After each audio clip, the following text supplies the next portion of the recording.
사탄교회가 있습니다. 교회는 교회인데 예수님을 섬기는 교회가 아니고 사탄을 숭배하는 교회입니다. 그곳에는 십자가가 있는데 십자가를 우리처럼 바라보는 게 아니고 우리처럼 만들어 놓은 게 아니고 십자가를 거꾸로 만들어 놨습니다. 그래서 예수님을 조롱하는 거죠. 교회를 조롱하는 겁니다. 그래서 교회라고 이름 붙이고 예수님을 섬기는 것도 아니고 십자가를 예수님을 조롱하면서 사탄을 숭배하는 사탄교회라고 말하는 거죠. 1960년대 미국에서는 하나님이 죽었다라고 선포하는 현대신학의 한 부류가 등장했습니다. 주로 젊은 신학자들을 중심으로 이런 사람들이 나타났는데 사신신학이라고 말합니다. 신이 죽었다는 이야기죠. 죽은 신이라는 거죠. 그래서 신죽음의 신학 또는 죽음의 신학이라고 말을 하기도 합니다. 유럽의 많은 교회들의 목회자들과 교인들은 예수님이 물리를 걸었거나 죽은 나사로를 살리셨거나 병든 자를 일으켰다는 사실을 믿지 않습니다. 성경에 나와 있는 그런 기적들은 소설이라고 생각합니다. 교회는 교회인데 교회가 아니고 성경은 성경인데 하나님의 성경이 아니죠. 그래서 자신들이 취사 선택합니다. 그래서 기적이 나오는 건 소설, 기적이 나오는 것은 찢어서 버려버리죠. 그리고 그냥 평범한 내용들만 이제 하나님의 말씀이다 라고 말하죠. 하나님을 믿긴 믿는 것 같은데 진짜 하나님이 아닙니다. 가짜 하나님이죠. 그런데 오늘 성경도 동일한 시대에 그런 일이 있었습니다. 당시 종교 지도자들은 하나님을 잘 믿는다고 했으나 예수님으로부터 독사의 자식들아 라는 경고를 받았습니다. 그러면서 예수님은 그들의 가짜 신앙을 경고하셨고 그리고 그들에게 심판이 다가오고 있음을 가르쳐 주셨습니다. 그러면서 예수님은 주여 주여 하는 자가 천국에 다 들어가는 게 아니다 라고 분명히 선언을 하셨습니다. 주여 주여 외친다고 하나님 하나님 외친다고 천국 천국 한다고 천국 들어가는 게 아니라는 거죠. 가짜 신앙은 가짜 믿음은 절대 천국에 들어갈 수 없고 절대 구원을 얻을 수 없다는 걸 예수님이 분명히 가르쳐 주신 것입니다. 사랑하는 성도 여러분, 하나님을 믿는다고 하면서 가짜 신앙일까 우리가 다시 한번 두려워하면서 혹시 나도 우리 교회도 세상에 그런 가짜들과 같이 되지 않았을까 우리 자신을 뒤돌아보면서 오늘 이 시간 다시 한번 예수님만 따르는 진짜 신앙으로 우리가 천국길을 바로 걸어가는 우리가 되어지기를 주의 이름으로 축원합니다. 아, 네. 오늘 성경을 통해 세례 요한을 통해서 우리가 진짜 신앙이 무엇인지 진짜 믿음이 무엇인지 보여주고 있는데 우리 교회가 우리가 이것을 본받아야만 된다는 것입니다. 그래서 오늘 말씀이 무엇을 어떻게 전하느냐가 중요하다는 겁니다. 교회 세웠다고 십자가 세워놨다고 다는 아닙니다. 사탄교회처럼 십자가 거꾸로 세우지 않으면 다 교회냐? 그렇지 않은 거죠. 성경 가지고 있으면 다 하나님의 말씀이냐? 전혀 또 그렇지도 않습니다. 무엇을 전하느냐가 중요하죠. 또 어떻게 전하느냐에 따라서 진짜인지 가짜인지가 구분되어지는 거죠. 첫 번째 우리가 생각해 볼 것은 무엇을 전하느냐에 따라서 진짜냐 가짜냐가 결정된다는 것입니다. 그러면 진짜는 무엇을 전합니까? 회개와 천국을 전합니다. 가짜는 뭘 전할까요? 천국을 똑같이 전하는데 회개는 별로 전하지 않고 다른 걸 전한다는 거죠. 여러분 성경의 핵심은 십자가와 부활입니다. 이 십자가와 부활 빼놓고 다른 걸 이야기한다면 더 이상 교회가 아닙니다. 절대 구원 못 받습니다. 십자가와 부활을 빼놓고 어떻게 구원받습니까? 우리가 오늘 찬양도 드렸지만 보혈을 통해 보혈을 지나 아버지 품으로 가는 겁니다. 천국으로 가는 겁니다. 보혈이 없이는 십자가가 없이는 절대 하나님 앞에 나아갈 수 없는 것입니다. 아멘. 그런데 지금 교회에 십자가가 사라집니다. 십자가 걸어놓고 막 교회 첨탑에도 또 교회 안에도 십자가는 걸어놨는데 그런다고 십자가가 능력이 있느냐? 그런 물건이 만들어진 것이 능력이 있느냐? 전혀 그렇지 않습니다. 옛날 영화에 보면 드라큘라가 나오면 십자가를 들이대면 걔들이 무서워갖고 그냥 막 자지러지고 소리를 지르고 막 죽어갑니다. 그런 건 영화에서나 나오는 겁니다. 그리고 지금 영화들은 또 지금 드라큘라는 발전을 해가지고 그런 게는 아예 꿈쩍도 안 합니다. 신경 안 써. 웃죠. 비웃습니다. 그 보혈의 능력이 우리를 구원시키는 거지 십자가의 모양이 우리를 구원시키는 거 아니에요. 그걸 막 금은 보석으로 만들어놨다고 사탄이 물러가고 저주가 물러가는 거 아닙니다. 영적인 십자가의 능력을 받지 않고는 안 되는 거죠. 오늘 성경 2절을 한번 보겠습니다. 2절 우리 한 목소리로 다 같이 읽겠습니다. 회개하라 천국이 가까웠느니라 하였으니. 아멘. 회개하라 천국이 가까웠다는 겁니다. 그런데 사람들은 이 앞부분은 쏙 빼고 천국만 바라봅니다. 복만 바라보죠. 그러나 천국을 소유하려면 무엇이 필요하다는 거죠? 회개하라. 회개가 필요한 것입니다. 회개 없이 천국을 맞을 수가 없는 겁니다. 회개 없이 복을 맞을 수 없는 것입니다. 그런데 수많은 교회들이 회개는 싹 빼놔버리고 천국만, 복만 추구하고 그것만 바라보는 거죠. 회개 없이는 절대 천국 소유할 수 없습니다. 회개 없이는 절대 예수님을 만날 수 없는 것입니다. 무슨 일이 있어도 우리는 회개를 통해야만, 그 보혈을 통해야만 영원한 천국을, 영원한 하나님의 복과 은혜를 누리게 되는 것입니다. 예수님도 첫 번째 전한 말씀이 바로 이 회개하라 천국이 가까웠느니라 였습니다. 세례 요한도 첫 번째 전한 말씀이 바로 이 회개하라 천국이 가까웠다라는 것입니다. 지금도 여전히 마찬가지입니다. 우리는 이제 예수님의 십자가와 부활을 우리는 완전히 이제 경험했으니까 예수님의 십자가와 부활을 전하지만 그럼에도 불구하고 함께 추가시켜야 될 것은 그러니까 회개하라는 겁니다. 그러면 천국을 소유하게 된다. 복을 소유하게 된다. 바로 이 부분을 전해야 됩니다. 그런데 지금 현대교회 강단에서 회개가 사라지고 있습니다. 죄를 지적하는 설교가 없어지고 있어요. 대신 다른 것으로 대체되는데요. 그게 무엇인 줄 아십니까? 축복입니다. 번창입니다. 교양과 심신을 이루하는 말로 강단이 채워져 가고 있습니다. 그래서 어떤 분들은 이 목회자들의 그 설교를 분석을 했더니 설교 30분 보통 하는데요. 그 30분 내내 십자가와 부활, 예수님 이런 단어가 한 번도 등장하지 않는 설교들도 의외로 많다는 거예요. 신학자들이 그걸 이제 그걸 설교들을 요즘에는 인터넷 통해서 방송을 통해서 많이 접하잖아요. 그걸 듣고 다 계산을 조사를 해봤더니 아니 설교 시간 내내 십자가, 부활, 회개 이런 것들이 한 번도 안 나오는 것도 그런 설교도 있다는 거예요. 물론 그럴 수도 있어요. 그런 말이 또 안 나와도 그 설교 이면 속에 다 그런 내용이 들어갈 수도 있겠죠. 그럼에도 불구하고 너무나 엉뚱한 설교들이 많다는 거예요. 그냥 교양만 있고 그냥 재미있는 웃음만 있고 축복만 있고 번창만 있고 이런 것들만 있다라는 거예요. 그러나 우리가 기억해야 됩니다. 회개 없이는 절대 어떤 것도 얻을 수 없는 것입니다. 우리 속담에 우물에가 숭늉을 찾는단 말이 있죠. 여러분 우물에서 숭늉을 찾을 수 있습니까? 찾아봤자 얻을 수 없는 겁니다. 숭늉을 먹으려면 어떻게 하죠? 우물가 가가지고 물 떠다가 부엌으로 가서 밥을 한 다음에 그리고 나서 숭늉을 얻을 수 있는 것입니다. 우물가에서는 숭늉을 얻을 수 없어요. 그런데 지금 한국교회가 우물가에서 숭늉을 찾고 있다는 겁니다. 회개는 하지 않고 천국, 복, 번창 이런 것들만 추구하고 있다는 것입니다. 여러분 건물을 지을 때 1층을 짓지 않고 2층을 지을 수 있습니까?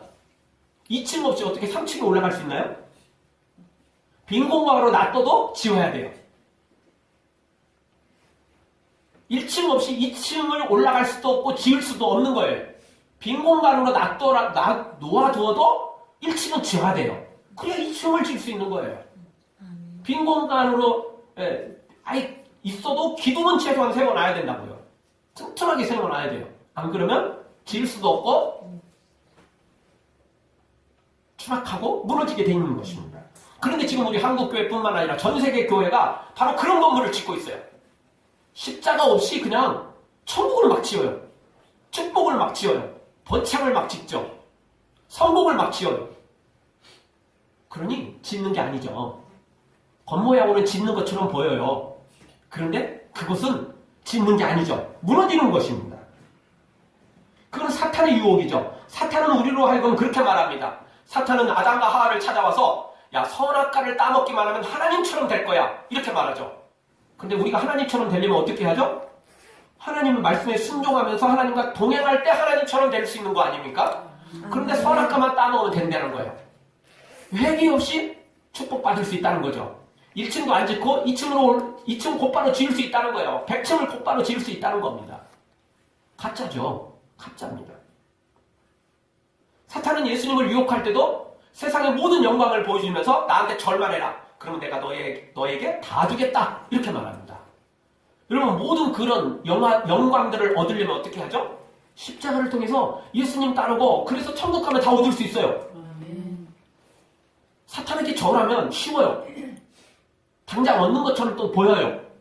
그러나 그건 망하는 길입니다. 망하는 길이에요. 말 그대로 사상누각입니다. 모래 위에 집 짓는 거예요. 무너지는 겁니다. 아무것도 남지 않아요. 차라리 안 짓는 게 낫습니다.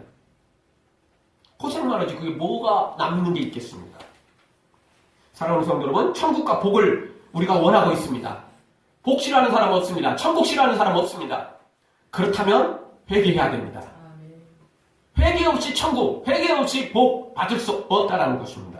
그래서 오늘 말씀 회개하라, 천국이 가까웠다라는 겁니다. 여러분 회개하라는 말씀은 명령형이에요. 부탁이 아니에요. 명령입니다. 명령. 회개하라. 명령형입니다. 반드시 해야 돼요. 의무예요. 의무. 안 하면 안 돼요. 그런데 지금 회개들이 사라져가고 있어요. 죄를 지적하는 거 싫어요. 교회에서 죄 지적하고 회개합시다 이러면요 다 싫어한대요. 교인들이 다 싫어한대요. 아이고 안 그래도 정말 세상 살기 지쳤는데 힘들어서 교회까지 왔는데 또 회개하라고 이렇게 저번에 회개했으면 됐지 또 뭘 또 회개하라고. 교회 안 다니는 사람들은 또 교회 다니는 사람들이 또 믿음으로 막 눈물로 막 회개 기도하면 야 너는 도대체 뭔 죄를 그렇게 졌길래 맨날 그렇게 회개한다고 그러고 뭔 죄를 그렇게 많이 져갖고 맨날 눈물까지 흘리면서 그래? 이런다는 겁니다. 회개 없이는 절대 천국 소유할 수 없고 복 받을 수 없는 것입니다. 여러분 어제 회개했다고 오늘 또 우리는 그냥 넘어가면 되는 겁니까? 아닙니다. 매순간마다 매일 십자가 앞에 나가서 회개하고 그리고 우리가 영원한 천국을 그리고 놀라운 이 땅에서도 복을 받아 누리는 하나님의 사람들로 세례 요한처럼 그렇게 우리가 이 복된 길로만 걸어가는 그래서 가짜가 아닌 진짜 신앙을 갖는 우리가 되어지기를 주의 이름으로 축원합니다. 두 번째 생각할 수 있는 것은 어떻게 전하느냐에 따라서 진짜와 가짜가 또 구분된다는 것입니다. 현대교회가 회개가 사라지고 있다고 그랬습니다. 아주 위험천만한 상태인 거죠. 그런데 또 더 큰 문제가 하나 있습니다. 회개하기도 어려운데 회개를 외치기도 어려운데 회개를 외치고 또 회개한다고 했다고 다 진짜라고 말할 수 없다는 겁니다. 왜냐하면 회개한 것처럼만 보일 수 있기 때문에 그렇습니다. 위장이 가능하기 때문에 그렇다는 겁니다. 위장이 가능해요. 남도 속고 자신도 속을 수 있다는 겁니다. 그래서 회개도 어려운데 회개 외치는 것도 어려운데 그 회개가 가짜 회개일 가능성도 또 있다는 것입니다. 그래서 그래서 세례 요한은 진짜 회개를 외쳤고 그 회개는 어떻게 살아가느냐, 어떻게 외치느냐에 따라서 진짜와 가짜가 구분된다는 것입니다. 예수님 당시 서기관들과 바리새인들을 보면 우리가 이해하기가 쉽습니다. 마태복음 23장에 보면 예수님께서 서기관들과 바리새인들에 대해서 뭐라고 설명했냐면 그들은 모세의 자리에 앉아서 말만 하고 행치 않는 사람이다. 자기들은 무거운 짐을 묶어가지고 사람들의 어깨에 메우고는 자기들은 새끼손가락 하나 움직이지 않는 사람들이다. 즉 다른 사람들한테 말만 하고 회개만 전하고 충성하라 말하고 헌신하라 말하고는 자기는 손 하나 까딱하지 않는다는 겁니다. 그러니까 가짜 회개를 전할 뿐이에요. 또 자기도 회개했다고 말하지만 또 회개한다고 또 기도를 하지만 가짜 회개라는 겁니다. 그들은 사거리에 나가서 손을 들고 기도했어요. 또 손 들고 기도해야 마침 또 기도하는 것처럼 보이잖아요. 또 사거리에 나가지고 그냥 조용히 혼자 있으면 야 너 뭐해? 야 피곤하면 집에 가서 자. 뭐 이러지 않겠어요? 그리고 사거리 나가서 손들고 있어야 뭔가 기도하는 것처럼 보이지 않아요? 그러니까 그들은 사거리 나가서 손들고 기도했어요. 근데 그 기도는 가짜 기도였어요. 왜죠? 보여주기 위한 거거든요. 그래서 예수님 뭐라고 했습니까? 니네들이 기도하려면 골방으로 들어가서 기도해라. 사거리 제발 나오지 말아라. 손들고 기도하지 말고 손들고 기도하려면 골방으로 들어가서 하나님 앞에 두 손 들고 회개해라. 뭐 이런 거죠. 가짜로 하지 말고 진짜로 하라는 거였어요. 그러니까 여러분 회개를 전하기도 어렵고 또 자신도 회개하기도 어려운데 가짜 회개가 있다는 겁니다. 가짜가 있다는 거예요. 가짜도. 가짜가 진짜처럼 하려면 똑같이 해야 돼요. 그쵸? 너무 티나면 금방 가짜인 게 들통나잖아요.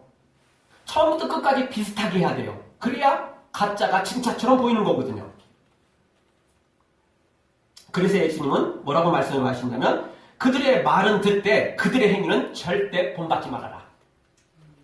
그들이 하는 말은 나름 성경에서 나오는 말이니까 한번 들어봐라.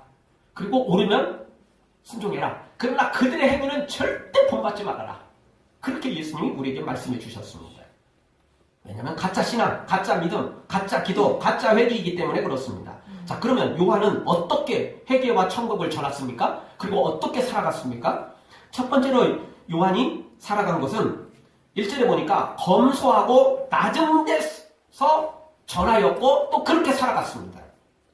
세례 요한은 당시의 종교 지도자처럼 화려한 옷을 입고 사치하게 지내는 사람과 같지 않았습니다. 성전이나 사거리에서 기도하고 경건한 채 하는 외식 형식적인 가짜 신앙이 아니었다라는 겁니다. 보여주기 위한 신앙이 아니었어요. 세례 요한은 어디로 들어갔어요? 광야로 들어갔어요. 오늘 1절 보십시오. 그때 세례 요한이 이르러 유대 광야에서 전파하여 가로되 광야로 갔어요. 광야가 어디입니까? 사막이에요. 사막으로 들어갔다니까요. 이거 어떻게 보면 좀 미친 짓 아니에요? 어떻게 보면 좀 이상한 짓 아닙니까? 사람들이 많이 모이는 사거리로 가야 되는 거 아니에요? 시청으로 가야 되는 거 아닙니까? 방송 앞으로 달려가야 되는 거 아니냐고요? 시장으로 달려가야 되는 거 아닙니까? 광장으로 달려가야 되는 거 아니냐고요? 그런데 세례 요한은 어디로 갔어요? 광야로 갔어요. 광야로 갔어요.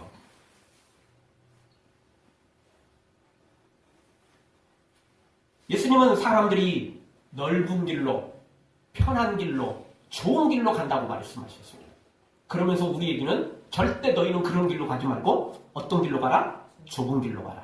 십자가의 길로 가라. 아멘. 협착한 길, 아주 구불구불한 길, 사람들이 많이 찾지 않는 그 길, 바로 그 길로 가라는 것입니다. 그러면서 예수님 분명히 우리에게 말씀해 주셨습니다. 자기를 부인하고 자기 십자가를 지고 예수님을 따를 때 천국에 이를 수 있다는 겁니다. 아멘. 그렇지 않으면 그건 가짜라는 것입니다. 세례 요한은 지금 광야로 들어갔어요. 광야로 들어갔습니다. 좁은 길로 들어갔다는 것입니다. 종교 지도자들처럼 화려한데 사거리로 나가가지고 시장, 광장 그 좋은 곳에 가지 않았어요. 권력의 자리로 나가지 않았다는 겁니다. 화려한 자리로 나가지 않았어요. 광야로 나갔어요. 사막으로 나갔죠. 제대로 살 수 없는 그런 곳으로 나갔다는 것입니다. 우리도 이런 모습이 필요합니다. 낮은 데로 가야 됩니다. 어려운 데로 가야 돼요. 그럴 때 우리가 예수님을 닮고 그럴 때 우리가 영원한 천국을 소유하게 되는 것입니다. 당시 종교 지도자들은 절대 광야는 안 나갔어요. 죽어도 안 나갔다고요. 그들이 가는 곳은 오직 사거리였어요. 사람들이 많이 모이는 곳이었죠. 그리고는 거룩한 옷을 입고 그냥 화려한 옷을 입고 하나님이 이렇게 우리에게 복 주셨다. 자기를 자랑하고 간증하고 자기를 포장하고 이런 것만 했어요. 그러니 당연히 가짜죠. 당연히 가짜였죠. 여러분 종교 지도자들 중에 다는 아니지만 바리새인들을 빼놓으면 상당수는 부활도 안 믿었어요. 천사도 안 믿었어요. 여러분 이게 이해가 되십니까? 종교 지도자들인데 하나님을 섬긴다고 말하는데 그 중에 제사장들 상당수가 사두개인들 상당수가 부활을 안 믿었다니까요. 천사도 안 믿었어요. 성경에 천사가 있고 구약에도 죽은 사람이 살아나는 놀라운 기적들이 있는데 그런 걸 안 믿었다니까요. 그런데 어떻게 그들이 종교 지도자입니까? 근데 어떻게 그들이 하나님을 믿는 사람입니까? 지금하고 똑같아요. 지금도요. 부활을 안 믿는 사람 많다니까. 유럽교회는 부활 그런 거 안 믿어요. 그런 기적 안 믿어요. 사람이 살아났다고요? 죽었다가 살아났다고요? 안 믿어요. 예수님이 물리로 걸은 걸 어떻게 해석한 줄 아십니까? 예수님이 실제 물리를 걸은 게 아니고 예수님께서 해가 질 때 해변가를 거닐다 보니까 여러분 해가 지면 그림자가 어떻게 되죠? 길게 보이죠? 그렇죠? 해가 내 머리에 떠 있으면 그림자도 별로 없어요.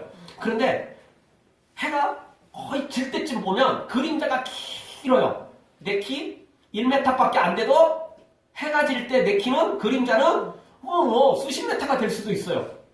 예수님께서 해변가를 거닐었는데 그게 해가 뉘엿뉘엿 지는 순간에 그게 길게 그림자가 비치니까 제자들이 마치 물리를 걸은 것처럼 착각에 빠졌다. 이렇게 해석을 해요.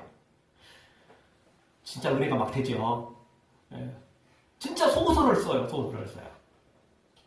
그들은 이런 기적이 소설이래요. 근데 믿음의 눈으로 보면 그들이 소설을 쓰는 거죠. 그런데 어떻게 그런 사람들이 목사입니까? 그런데 어떻게 그런 사람들이 하나님을 믿는 사람이라고 말할 수 있겠습니까? 우리나라는 없는 줄 아세요? 우리나라도 신학대학교 교수가, 감리교 신학대 교수가 오래됐습니다. 10년, 훨씬 더 됐습니다. 예수님의 부활은 없다. 이렇게 이야기를 했어요. 근데 신기한 것도 뭔 줄 아세요? 교수가 예수님의 부활은 없다. 이렇게 말했더니 상당수는 들고 일어나서 같은 교단이지만 그 교단 안에서 상당수는 징계를 하자 이러는데 상당수의 목회자들이, 신학생들이 교수가 그런 말 할 수 있지. 교수는 학자인데 학자가 그런 이야기 할 수 있지. 그렇다고 뭐라고 그러냐. 그렇다고 징계하려고 그러냐. 그러면서 대모를 또 버린 그런 한심한 사람들이 있어요. 그러려면 교회 밖으로 나가지 왜 교회로 들어옵니까? 교회 밖에서 하는 게 낫지. 그렇지 않아요? 성경 찢어가지고 알아서 지네들 원하는 것만 가져가면 되잖아요. 왜 교회 안에 들어와서 왜 그래요? 그래도 그들은 교회 안에 들어와서 합니다. 왜냐? 이유는 간단해요. 사탄이 시켰는데, 사탄의 유혹에 넘어갔는데 당연히 교회 밖으로 안 나가려고 그러죠. 왜? 성도들을 유혹해야 되는데 그거죠. 사랑하는 성도 여러분, 우리도 잘못하면 천국 앞에 딱 서가지고 나도 못 들어가고 남들도 못 들어가게 할 수도 있다라는 겁니다. 우리는 절대 가짜가 돼서는 안 되고 우리 교회도 절대 가짜가 돼서는 안 됩니다. 우리 한국교회도 절대 가짜가 돼서는 안 돼요. 천국문 앞에 딱 버티고 서서 나도 못 들어가고 남들도 못 들게 하는 거야말로 지옥에 떨어져서 엄청난 심판을 받게 돼 있는 겁니다. 사랑하는 성도 여러분, 우리는 세례 요한처럼 모두가 가는 길이 아니라 좁은 길, 십자가의 길로 달려가서 낮은 데로 달려가서 좁은 길로 달려가서 정말 하나님이 기뻐하시는 진짜 신앙, 진짜 믿음으로 승리하는 여러분 모두가 되어지기를 주의 이름으로 축원합니다. 자, 세례 요한은 또 어떻게 전했습니까? 3절에 가보니까 주인공이 아닌 예비자로, 조력자로 전하였습니다. 세례 요한은 주인공을 하지 않았어요. 세례 요한이 충분히 주인공을 할 수 있었어요. 왜? 많은 사람들이 세례 요한에게 뭐라고 질문했냐면 찾아와서 당신이 그리스도입니까? 당신이 하나님이 약속하신 메시아입니까? 구원자입니까? 라고 물었어요. 왜냐하면 세례 요한의 말씀이 전했던 말씀들이 대단했거든요. 그 수많은 사람들이 그 세례 요한의 메시지를 듣고 설교를 듣고 회개하고 세례를 받고 이러잖아요. 그러니까 사람들이 물었어요. 당신이 성경에서 말한 메시아냐? 질문을 던지죠. 그랬더니 세례 요한이 뭐라고 대답합니까? 나는 아니다. 나는 아니다. 세례 요한은 처음부터 확실하게, 철저하게, 명확하게 전합니다. 나는 예비자일 뿐이다. 나는 조력자일 뿐이다. 나는 준비하는 사람에 불과하다. 나는 얼마나 못났으면 내 뒤에 오실 그분의 신끈을 풀기도, 신끈을 매기도 그럴 자격도 없는 놈이다. 나는 그렇게 부족한 자다. 이렇게 자신을 소개했습니다. 여러분 굳이 이렇게 안 해도 되잖아요. 예수님 오시기 전이니까 준비하는 자니까 준비자도 어쨌든 그때까지는 주인공 아니에요? 그러다가 예수님이 딱 등장하시면 바톤 넘기면 되잖아요. 400m 계주 하듯이 100m 뛴 사람 다음 2번 주자로 넘기기 전까지는 자기가 주인공 아니에요? 그렇게 하면 되잖아요. 근데 세례요한은 처음부터 주인공을 안 합니다. 바톤을 넘기는 게 아니고 처음부터 예수님만 소개해요. 처음부터 철저하게 확실하게 명확하게 자신은 예비자에 불과하다, 조력자에 불과하다 그렇게 드러냅니다. 그러면서 세례요한은 말합니다. 그는 흥하여야 하겠고 나는 쇠하여야 하리라. 예수님은 흥하고 나는 쇠해야 된다. 이렇게 정확히 소개하죠. 근데 가짜들은 어떻게 하십니까? 가짜들은 자신이 주인공이에요. 물론 말은 해요. 진짜 주인공은 하나님이다. 진짜 주인공은 예수님이다. 말은 그렇게 해요. 그런데 현실은 어떻게 하죠? 현실은 자기가 주인공이에요. 현실은 자기가 주인공이죠. 그러나 세례요한은 그렇지 않았어요. 세례요한은 오늘 성경도 보십시오. 3절 중반절에 보십시오. 광야에서 외치는 자의 소리가 있어 가로되 나는 주의 길을 예비하라 그의 척경을 평탄케 하라는 이 예언의 말씀을 순종하는 자에 불과하다는 겁니다. 예비하는 자, 조력자, 돕는 자 이렇게 지금 세례요한은 자기 스스로를 낮추고 있다는 것입니다. 사랑하는 성도 여러분, 우리도 세례요한처럼 오직 예수님만 앞세우고 오직 예수님만 높이는 우리가 되어서 마지막 날에 도리어 예수님이 우리를 가장 높이 들어 올리시는 그래서 생명의 멸류관, 의의 멸류관으로 채우시는 그 주인공으로 세워지는 우리가 되어지기를 주의 이름으로 축원합니다. 내가 올라가면 예수님이 끌어내리십니다. 그러나 내가 낮추고 예수님만 높이면 때가 되면 예수님이 우리를 높이실 것입니다. 때가 되면 예수님이 우리에게 생명의 멸류관, 의의 멸류관 모든 영광들을 다 허락해 주실 것입니다. 우리도 세례요한처럼 그런 주인공으로 세워지기 위하여 지금 낮아지고 겸손해지고 예수님만 높이고 그런 하나님의 사람들 그리고 하나님의 그런 우리 예수사랑교회가 되어지기를 주의 이름으로 축원합니다. 마지막 세례요한은 어떻게 전합니까? 4절에 가보니까 세속화에 물들지 않고 전합니다. 21세기 현대교회의 최대 위기는 세속화와 혼합화입니다. 회개가 없으니까 회개를 외치지 않으니까 당연히 세속화되는 겁니다. 세속화가 뭡니까? 세상하고 똑같다는 겁니다. 구약의 거짓 선지자들, 예수님 당시의 종교 지도자들 다 세속화됐습니다. 한마디로 그들은 돈과 권력, 성공, 이 세속적인 바이러스에 감염됐다는 이야기입니다. 교회 안에 들어와 있지만 그런 세속화에 감염된, 그런 바이러스에 감염된 사람이라는 거예요. 그런데 여러분 잘 아시지만 그런 바이러스는 나를 죽게 만들 뿐만 아니라 다른 사람도 감염시킨다는 거죠. 그렇죠? 다른 사람까지 감염시켜요. 그러니까 예수님께서 그들은 천국 문 앞에 딱 써가지고 자기도 못 들어가고 남들도 못 들어가게 한다라고 말한 거 아닙니까? 왜 이러냐? 세속화의 바이러스에 감염됐기 때문에 그렇습니다. 구약 선지자도 그랬고 권력과 함께 할 때 그렇게 됐습니다. 예수님 당시에 종교 지도자들도 권력과 함께 했기 때문에 그렇게 된 것입니다. 로마 교회도 똑같습니다. 국교가 된 후에 로마 교회 권력과 함께 하니까 교회가 그렇게 돼버렸습니다. 유럽 교회도 그랬고 영국 교회도 그렇게 되었죠. 미국 교회도 돈과 권력과 성공 이런 것들에 세속화돼가지고 그렇게 바뀌어버렸습니다. 그런데 우리 한국 교회도 둘째가 라면 서러울 정도로 돈과 권력 이런 성공에 감염되어 버렸다는 것입니다. 이렇게 세속화되니까 또 무슨 일이 벌어지냐? 혼합화가 되는 거예요. 세속화되면 당연히 또 혼합화돼요. 어떤 것으로 혼합되죠? 돈과 권력 이런 것들로 그걸 포장을 하려면 그대로 가져오면 다 티내잖아요. 포장을 해야 돼요. 그러니까 혼합이 되는 거죠. 몰래 숨겨놔야 돼요. 적당히 숨겨하지 않아요. 그러니까 혼합이 되는 거예요. 이게.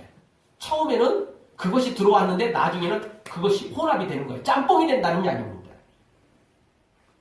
자, 이런 혼합주의는 이 세속화와 혼합주의는 성경에 수없이 기록되어 있습니다. 그럼 이스라엘 백성들이 출애굽을 하고 난 다음에 시내산에 도착했잖아요. 모세는 시내산에 올라가서 40일 동안 금식하면서 뭘 받죠? 십계명을 받습니다. 십계명을 받는 그 순간 시내산 밑에서는 뭘 하고 있었죠? 아론을 중심으로 금송아지를 만들어가지고 그 금송아지가 우상이다 이렇게 섬기는 게 아니에요. 그 금송아지를 뭐라고 말하냐면 이 금송아지가 애굽에서 우리를 인도한 하나님이다. 이렇게 섬겨요. 자, 그러면 밑에 있는 이스라엘 백성들은 누구를 섬기는 겁니까? 명분으로는 겉으로는 하나님을 섬기죠. 그렇죠? 그런데 안으로 보면 뭘 섬겨요? 금송아지를 섬기는 거예요. 우상을 섬기는 거예요. 하나님이 아니죠. 하나님의 이름으로 하나님을 섬기는 게 아니에요. 하나님의 이름으로 섬기는데 하나님이 아니라니까요. 교회인데 교회가 아니에요. 예수님인데 예수님이 아니라니까요. 가짜 하나님이에요. 가짜 예수님이에요. 가짜 교회라니까요. 가짜 신앙이에요. 이게 혼합이에요. 세속화된 혼합이에요. 그러니까 세속화는 우상을 가져온 거고 그 금송아지를 가져온 거고 혼합은 그 우상 덩어리를 갖다가 하나님으로 위장시키는 거죠. 혼합이에요. 그게 혼합이에요. 야, 우리 하나님 안 섬기는 거 아니야. 우리 하나님 섬기는 거야. 이렇게 말하는 거예요. 근데 그 하나님이 어떤 하나님이에요? 가짜 하나님, 금송아지 하나님이잖아요. 그러니 가짜죠. 그때만 그런 건 아닙니다. 또 수없이 기록되는데 이스라엘이 되었다가 나중에 갈라지잖아요. 북이스라엘과 남유다로 갈라지잖아요. 북이스라엘은 단과 베델에 송아지를 세우고 섬깁니다. 하나님을 섬기는 것 같지만 가짜 하나님입니다. 제사장도 세우지만 가짜 제사장입니다. 다 가짜예요. 다 가짜입니다. 남쪽 유다도 똑같습니다. 수없이 많은 시대 동안에 우상과 같이 혼합화된 신앙을 가지고 있었습니다. 근데 지금도 그래요. 지금도 그렇습니다. 세계교회 연합운동을 한다면서 각종 이단과 미신까지 다 짬뽕된 교회를 만들어가고 있습니다. 초대 신학에 와서도 똑같습니다. 초대교회에는 영지주의자들이 있었습니다. 이게 영과 육을 분리시켜가지고 영은 거룩하지만 육체는 세속화된 거다. 그러니까 어차피 우리 육체는 더러운 거니까 육체는 버리고 영혼만 새롭게 하면 된다. 이런 겁니다. 그러니까 육체는 더러운 거니까 별거 없으니까 그냥 네 맘대로 살고 영만 거룩하게 하면 된대요. 그러니까 일주일간 네 맘대로 사세요. 이렇게 해놓고 교회만 잘 나오면 돼요. 교회 나와서 헌금 좀 하고 적당히 침 바르면 꿀 마실 수 있다는 거예요. 영혼은 새로워지잖아요. 그렇죠? 이게 영지주의입니다. 물론 핵심은 아니에요. 근데 쉽게 표현하면 그렇다는 겁니다. 또 그 뒤에도 마찬가지입니다. 성경을 찢어버리는 자유주의 신학이 등장했습니다. 그래서 말 그대로 자유주의예요. 자유주의. 성경대로 사는 게 아니고 자기 기분 나쁘면 성경 찢어버리고 이거 이성에 맞지 않고 논리에 맞지 않으면 찢어버리는 거죠. 그리고 자기 마음대로 신학을 만들어요. 그게 자유주의 신학입니다. 민중신학, 해방신학도 나왔습니다. 지금은 특별히 우리 한국교회 번영신학이 주를 이루고 있습니다. 번영신학이에요. 축복신앙이에요. 기복신앙이죠. 돈, 권력, 명예, 성공 이런 것들을 섬기고 있어요. 그게 하나님이에요. 근데 우리 예수님은 뭐라고 말씀하셨습니까? 하나님과 돈을 겸하여 섬길 수 없다는 겁니다. 그걸 루터는 뭐라고 설명했냐면 너희가 지갑을 열지 않으면 다 가짜다. 이렇게 설명을 했어요. 그러니까 교회 나와갖고 하나님 높이고 뭐 하나님 자랑하고 뭐 자기 믿음 좋다고 막 간증하고 이러지만 자기 지갑을 열지 않으면 그 가짜라고 루터는 그렇게 쉽게 설명을 해버렸어요. 하나님과 돈을 겸하여 섬길 수 없다는 게 그런 겁니다. 근데 그렇게 섬겨가고 있어요. 지금 시대가 그렇다는 겁니다. 한국교회 수많은 목회자들이 고급스러운 집에서 화려한 옷을 입고 최고급 고급차를 타고 다니면서 최고급 식당, 호텔에서 밥을 먹으며 사치한 모습을 보이고 있습니다. 세례 요한처럼 검소하지 않아요. 세례 요한처럼 그렇게 하지 않습니다. 4절을 보십시오. 우리 4절 한 목소리 읽겠습니다. 이 요한은 약대 털옷을 입고 허리에 가죽띠를 띠고 음식은 메뚜기와 석청이었더라. 아멘. 뭘 입었어요? 약대 털옷 입었어요. 허리에 가죽띠를 띠었어요. 음식은 메뚜기와 석청이었어요. 화려한 게 아니에요. 호텔 음식이 아니에요. 사례집미가 아니에요. 자, 이 4절의 모습은 누가 딱 연상이 됩니까? 구약의 엘리야가 생각납니다. 엘리야의 모습이 엘리야가 원래 털이 많은 사람이었어요. 세례 요한은 약대 털옷을 입었을 뿐이고 털이 많은 건 아니었고 약대 털옷을 입었어요. 사막에 있으니까 뭐 그럴 수밖에 없어요. 낮에는 이제 피해야 되고 더위를 피하고 저녁에는 추우니까 그런 걸 입었던 거죠. 메뚜기와 석청을 입고 가죽띠를 띠고 엘리야도 가죽띠를 띠었어요.